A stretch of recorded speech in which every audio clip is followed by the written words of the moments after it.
Mayong adlaw sa inyong lahat mga palangga ko. Ayan, napakahangin ng panahon dito sa amin sa Palawan, kaya mahangin na panahon sa inyong lahat. Ayan, nandito na naman po ang inyong lingkod, Purple C Cooking, at maghahati na naman po tayo sa inyo ng napakasarap na recipe, napakasarap na ulam. Ayan, at dahil po birthday ng aking anak nakaraang araw, kaya naman meron kaming tirang lechon. At dahil naman sawa na kami sa recipe na lechon paksiw or sinigang na lechon, gumawa tayo ng patwist sa ating tirang lechong baboy. O diba, kitang-kita yung uso ng baboy. Kaya naman mga palangga, kung gusto nyo pong masubukan o i-try itong recipe ito, ay ano pa bang inaantay mo, i-watch mo na ang full video. At don't forget to subscribe and click the notification bell para updated ka sa mga upload ko. Kaya ano pa bang inaantay natin? Arat na, tayo na po't magluto at i-watch mo na ang full video. Okay kayo.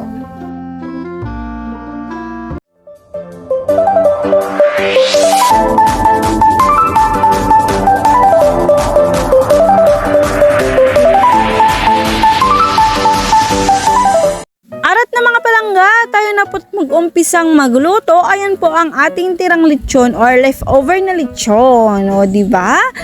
Ayan, halatang ulo ng lechon ang naiwan sa atin dahil nandiyan ang uso ng lechon. Ayan na po ang ating mga kakailanganing sangkap. Bawang, na-dice ko na po yan. At syempre ang sibuyas, nahiwa na rin po natin. At syempre ang ating kalamansi. At ang ating dahon na sibuyas. At meron tayong soy sauce or toyo. At pamintang pino. Yan po ang madalas kong ginagamit. At ang ating aswete.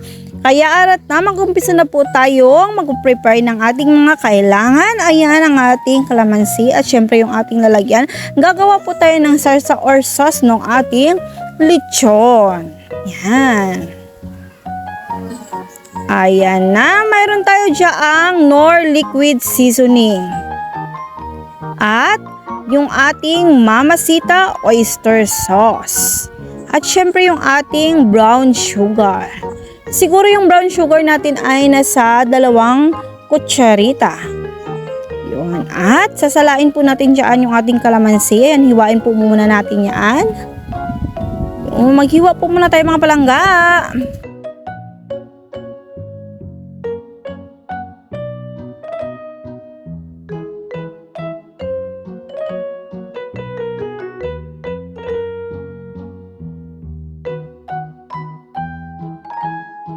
At ayan na mga palangga, tapos na po tayong maghiwa ng ating kalamansi.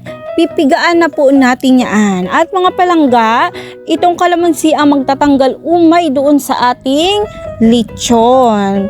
Talagang napakasarap, umaagaw yung asim at saka yung tamis-tamis ng ating lechon recipe. Yun, hindi ko rin alam kung anong itatawag ko sa recipe ito. Basta ginawaan ko ng twist yung ating lechon. Dahil nga sawa na rin sila sa lechon paksiw at sinigang na lechon. Kaya ginawaan ko ng ibang recipe or patwist sa ating tirang lechon.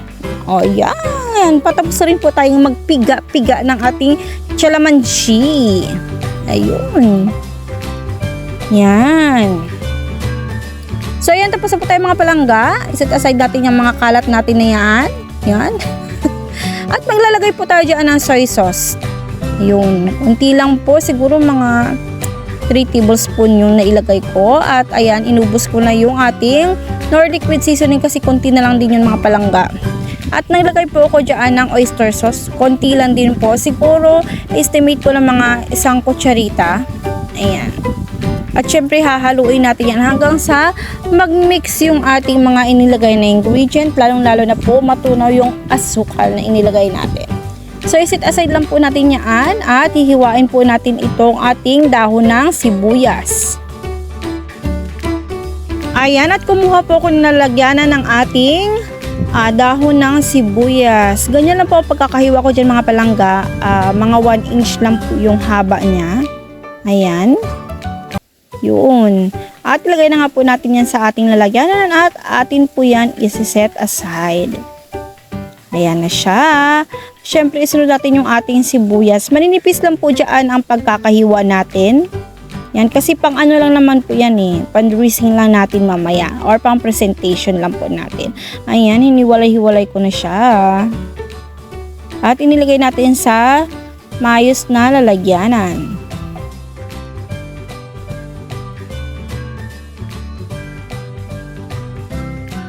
So, ayan na. Tapos na po natin himay-himayin yung ating sibuyas na puti. So, tinanggal natin dyan yung ating sangkalan. At ayan po, prepare po natin yung ating mga kailangan. Ayan ang ating soy sauce. At ang ating pang sarsa na na-mix na po natin ang mga nilagay nating ingredients. So, okay na kaayo. Kaya naman mag-start na po tayong mag-cooking. Ayan, binuksan na nga po natin yung ating kalan at nilagay natin yung ating kawali at paiinitin lang po natin yung mga palangga at maglalagay po tayo dyan ng mantika. So, ayan na. Okay na, tuyo na. Kaya naglagay na tayo ng mantika. Yun. Una natin ilalagay mga palangga ang ating aswete. Yun, haluin lang po natin yan mga palangga hanggang sa magkaroon ng kulay yung ating mantika. Ayan.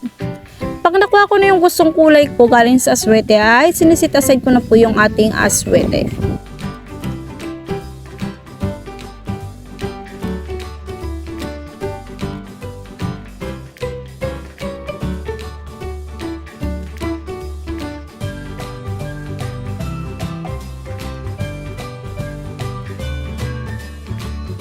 At ayan na nga po mga palangga, sinit aside na po natin yung ating aswete dahil nakuha po natin yung tamang kulay na gusto natin sa ating oil. Ayan. Kailangan tanggalin natin lahat ng buto. Walang matitira. Ayan, o diba? At pag-start na nga po tayong maggisa, so ilagay na nga po natin dyan yung ating bawang. Ayun, tutustahin lang po natin yung mga palangga.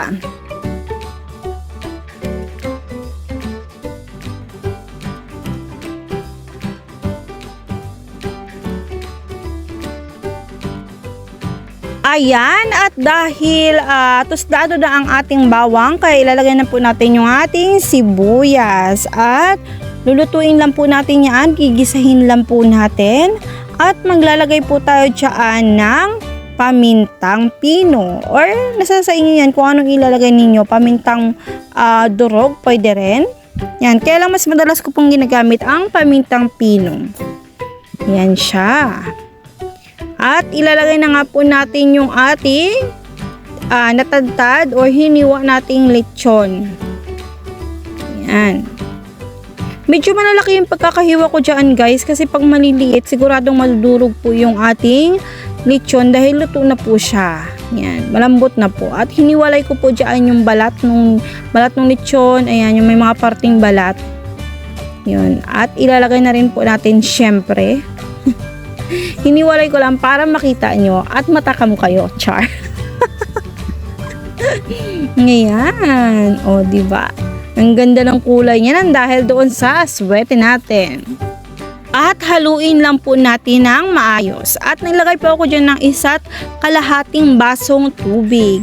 Ayan, para pakuluan po natin at mas lumambot yung ating lechon, yung laman at yung balat ng lechon. Yan. At syempre parang may kaunting sarsa, 'di ba? Yan, takpan po natin yan at tada, yan agad-agad. Luto na siya guys. Ayan, yung nilagay nating tubig kanina, yan na siya guys. Medyo lapot na siya at medyo patuyo na. At inilagay na nga po natin yung ating soy sauce, yung ginawa natin kanina, yung mixture. Ayan, para pampalasa. Kaya kung napapansin niyo, hindi na po ako naglagay ng asin or cubes dahil yung lechon natin ay malasa na rin po. Pero nasa sa inyo po yan mga palangga kung maglalagay pa po kayo ng iba pang pangpalasa. At ayan yung utak ng baboy, yung pinaka-paborito ng aking hubby. Yun. Sabi niya nga sa akin, "Mama, ba't mo dinurog? Dapat bulang." Pero alam niyo, masarap siya kasi yung lasa ng utak ng baboy na malinamnam ay naghalo doon sa sauce or sa sarsa. Kaya mas naglinamnam yung ating niluto. Ayan, ilagay na nga rin po natin dyan yung ating dahon ng sibuyas. Yun. Diba? Mayroon tayong Alzheimer's na kalimutan agad. Ayan, halo-halo po natin. At ayan na nga po ang nguso ng lechong baboy at yung utak ng lechong baboy. O, diba?